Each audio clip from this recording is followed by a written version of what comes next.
Let's stay with Rishi Sunak. The Observer, the front page there, what are they saying, Kate? They're warning that senior Tories are actually worried about Rishi Sunak's policies. A couple of things here. Firstly, that former Tory Cabinet Minister David Davis, who was the, for God's sake, go to Boris Johnson, has said that he feels this could be returning to the time of John Major's very famous Black Wednesday in '92, which was the economic disaster that really was the beginning of the end for the Conservatives. Now, some Conservative leaders have said since actually that was putting a great economic path in the long term down for New Labour to come in and reap the benefits. But at the time, it was disastrous. Certainly an impact was felt.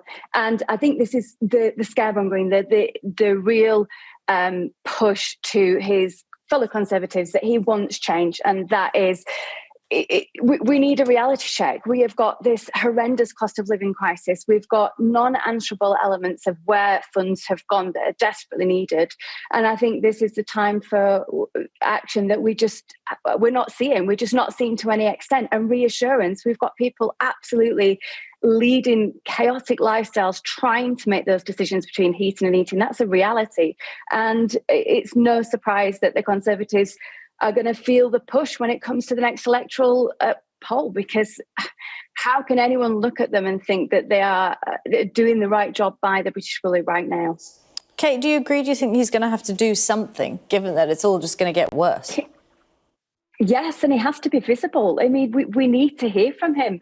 Families need to hear from him. This is so challenging, Kimberly, because, you know, we are not just talking about the financial element of it. We've got families that have had the impact of 2 years of trying to deal with a pandemic, young children in those families trying to understand what it all means, feeling the day-to-day impact. And now we have this to try and support families through who are feeling the mental impact of it, as well as the physical and reality of it. We've got food banks reporting that half of their users are actually employed people. So we've got the workers that are kind of dropping down into the poverty and hard-pressed family measure because of this cost of living crisis.